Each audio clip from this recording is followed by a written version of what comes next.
انسان اگر نیکی کرے نا کسی کے ساتھ یا اللہ تعالیٰ کے سامنے نیکی کرے تو لوگوں سے امید رکھے لوگ مجھے واہ واہ کریں، بڑا نیک انسان ہے، بڑا دین کا کام کر رہا ہے، بڑا عبادت گزار ہے، یا بڑا نہ صرف اللہ سے امید رکھیں۔ یہ 9 ہجری کی بات ہے، اور اس میں ایک کتاب لکھی گئی شذرات الذہب فی اخبار من ذہب، اور اس میں ایک شخص کا واقعہ آتا ہے، ابو بکر بن عبد الباقی کا رحمہ اللہ۔ نوجوان تھے بالکل، انہوں نے وہ بیت اللہ گئے، اور جب وہاں گئے تو انہوں نے اپنا سارا فریضہ سر انجام دیا۔ کچھ دن گزرے تو وہ ہی واز ناٹ ویری رچ، ان کا راشن جو تھا وہ ختم ہو گیا، اور جب راشن ختم ہوا تو بھوک اور پیاس کا عالم۔ مکہ کے ایک دن گلی میں جا رہے تھے تو ان کو نا ایک پیکٹ ملا، انہوں نے اس پیکٹ کو اٹھایا، تھوڑا ہیوی تھا وہ، انہوں نے کہا چلو میں کمرے میں جاتا ہوں اور دیکھتا ہوں کیا ہے اس میں۔ کمرے میں گئے تو ایک ایسا ہار تھا جو کہتے ہیں میں نے آج تک نہیں دیکھا تھا۔ It was very unique, it was very precious. کہتے ہیں کہ میں بڑا حیران ہوا یہ کس کا ہوگا۔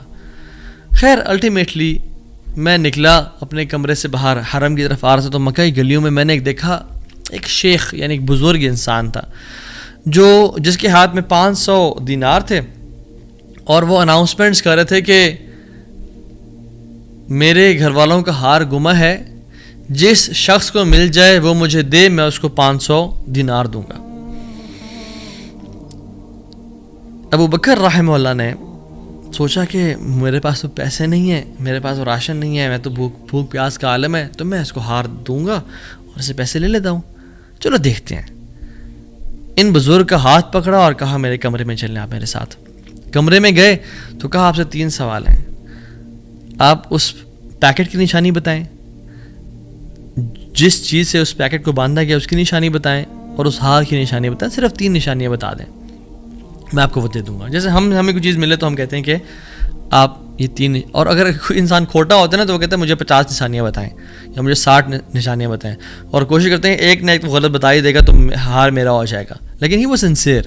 انہوں نے کہا 3 نشانیاں، پیکٹ کیسا ہے، اس کو کس چیز سے باندھا گیا ہے، اور اس کا ہار کیسا ہے۔ تو انہوں نے کہا پیکٹ ریشم کا ہے۔ انہوں نے کہا بالکل ٹھیک ہے آپ نے۔ انہوں نے کہا کہ جو پیکٹ جس چیز سے پیکٹ کو باندھا گیا ہے وہ بھی ریشم کا دھاگا ہے۔ انہوں نے کہا بالکل ٹھیک ہے آپ نے۔ اور تیسرا چیز کا انہوں نے کہا اس میں 30 نگ لگے ہوئے ہیں اس ہار میں۔ انہوں نے کھولا اس ہار کو، دیکھا 1 2 3 4 5 6 30 کمپلیٹ، یہ آپ کا ہار۔ تو انہوں نے کہا یہ 500 آپ کے دینار۔ کہتے ہیں نہیں مجھے نہیں چاہیے۔ کہتے ہیں کیوں بیٹا، میں نے تو وعدہ کیا تھا کہ میں شخص دوں گا۔ کہتے ہیں میں نے اللہ کے لیے کام کیا ہے، یہ مجھے چیز ملی تھی، میرا ایز اے مسلمان میرا حق تھا کہ میں امانت کو واپس ادا کروں، تو میں آپ سے اس کا اجر نہیں لوں گا۔ حالانکہ ان کو نیڈ تھی، لیکن کہا کہ نہیں میرا اجر اللہ تعالیٰ سے، واللہ لا اخذھا، کہ میں اللہ کی قسم اس کو نہیں لوں گا آپ سے۔ وہ بحث کرتے تھے کہ لو تم نے لینا ہے، وہ کہتے ہیں میں نہیں لینا آپ سے، آپ چلے جائیں، یہ میں نے اپنا امانت ادا کی ہے، میں نے کوئی احسان تو نہیں کیا آپ پہ۔ وہ بزرگ بڑا حیران ہو کہ یہ کیسا نوجوان ہے۔ خیر وہ چلے گئے۔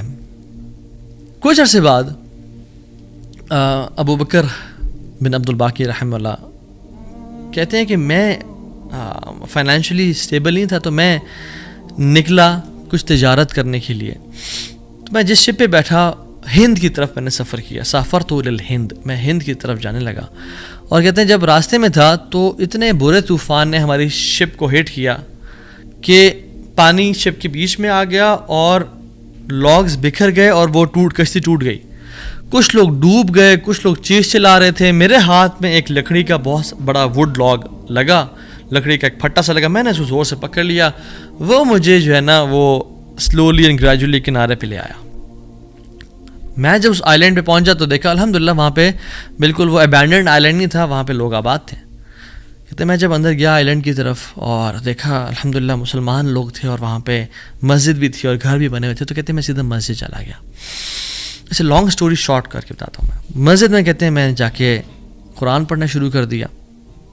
جب قرآن پڑھا تھا تو ایک مزدور آیا میرے پاس اور کہتا ہے کہ آپ تو بڑا پیارا قرآن پڑھتے ہیں، اور ہمارے تو اس آئی لینڈ پہ آپ کہاں سے آئے ہیں؟ ہمارا تو اس آئی لینڈ پہ یعنی کوئی اچھا قاری نہیں ہے موجود کہ جو قرآن ایسے پڑھے، ماشاء اللہ یو ریسائٹ بیوٹیفل قرآن، تو آپ ایک کام کریں، آپ پلیز میرے بچوں کو پڑھا دیں۔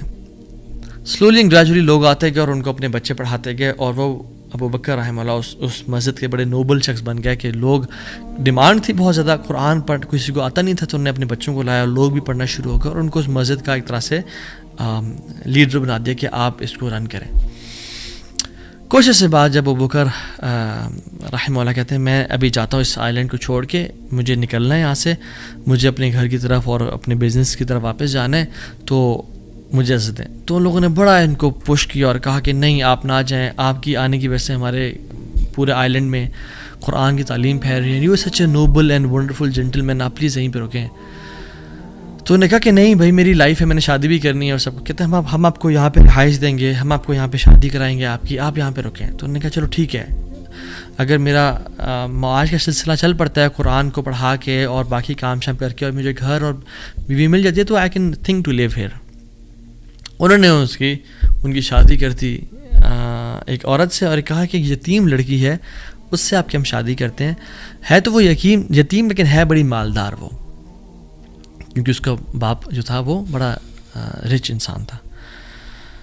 انہوں نے کہا ٹھیک ہے. جب ان کا نکاح ہوا اور اس لڑکی کے پاس جب آ کے بیٹھے, یعنی جو فرسٹ نائٹ, جب اس لڑکی کو دیکھا اور اس کے گلے پہ نظر پڑی تو وہ حیران ہو گئے. یہ دیکھے کہ جو مکہ کی گلیوں میں ان کو جو ایک نیکلیس ملا تھا وہ اس لڑکی نے اپنے گلے میں پہنا ہوا ہے. وہ بڑے حیران اور پریشان ہو گئے. کچھ ٹائم بعد جب لوگوں نے پوچھا سب معاملات ٹھیک ہیں, سب سیٹ ہے, کوئی مسئلہ پریشانی تو نہیں, کہتے ہیں کہ سب ٹھیک ہے الحمدللہ. ایک چیز میرے ذہن میں ہے جو جس کا جواب نہیں ملا مجھے. کہتے ہیں کہ جو میری بیوی ہے, اور میں سے پوچھ بھی نہیں سکا ابھی تک کیونکہ حیا اور شرمندگی کی وجہ سے کہ یہ تم نے کہاں سے ملا, because it's very expensive necklace. کہیں اس کو یہ لگے کہ میں لالچی انسان ہوں یا میری نظر اس کے نیکلیس پہ ہے. تو یہ نیکلیس اس کو کہاں سے ملا؟ مجھے تو مکہ کی گلیوں میں ملا تھا اور میں نے ایک بزرگ انسان کو دیا تھا. وہ لوگ کیا کرنا شروع ہو گئے, فَحَلِّلُوا وَكَبِّرُوا, وہ کہہ رہے لا الہ الا اللہ, اللہ اکبر کہنا شروع ہو گئے وہ لوگ. اور کہتے ہیں کہ تم وہ نوجوان ہو.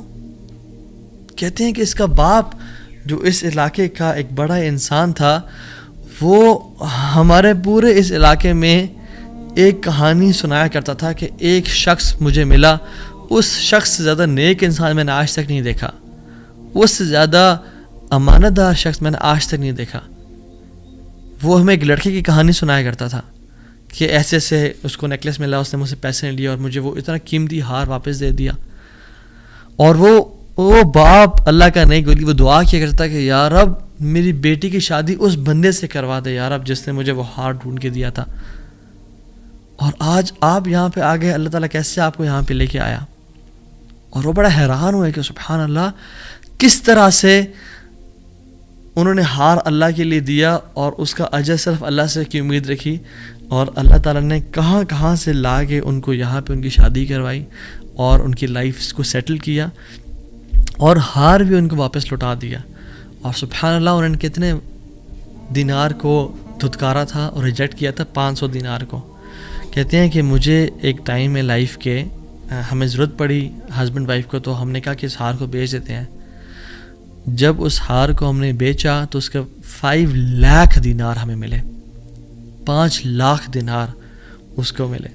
یعنی سبحان اللہ 500 کو انکار کیا اور اللہ تعالیٰ نے 5 لاکھ دینار واپس کر دیے. ہار بھی دے دیا, ہار والی بھی دے دی, سیٹل بھی کر دیا لائف کو. ان اللہ علی کل شیء قدیر, اللہ تعالیٰ ہر چیز پر قادر ہے, اس کے لیے کچھ مشکل نہیں ہے میرے بھائیوں اور میری بہنوں. آپ کی لائف میں پریشانیاں ہیں, مشکلات ہیں, زندگی تنگ ہے, آپ اللہ کو اس کے ناموں سے پکاریں, آپ اپنی نیت ٹھیک کریں, آپ اپنے اجر کا سوال لوگوں سے نہ کریں, صرف اللہ سے امید رکھیں, پھر دیکھیں آپ کی زندگی کس طرح سے آسان ہوتی ہے. اب وہ پھر قاضی بن گئے, قاضی ابو بکر بن عبد الباقی رحمہ اللہ, and he became a very famous person in the history. ان کے ساتھ جو اللہ تعالیٰ نے واقعہ کیا, اللہ تعالیٰ آج بھی وہی رب ہے, آج بھی وہ اپنے رحمت خزانے کھول سکتا ہے اور قدرت کی دریا بہا سکتا ہے, اور ہماری زندگی میں ہماری جو مشکلات ہیں, پریشانی ہیں, وہ دور کر سکتا ہے. بس ہم نے کرنا کیا ہے, ہم نے گناہوں سے بچنا ہے, ہم نے نیت صاف کرنی ہے, ہم نے حرام سے بچنا ہے. میں آپ کو مثال دوں. تیسرا جو پرنسپل ہے وہ یہ ہے کہ حرام نکل میں سے بچیں. پہلا پرنسپل نیت کو صاف کر لیں. دوسرا پرنسپل اللہ کی رضا کے لیے سارا عمل کریں, اللہ کو خوش کرنے کے لیے تمام اپنے اعمال کو رکھیں اور صرف اس سے اجر کی امید رکھیں. اور تیسرا پرنسپل حرام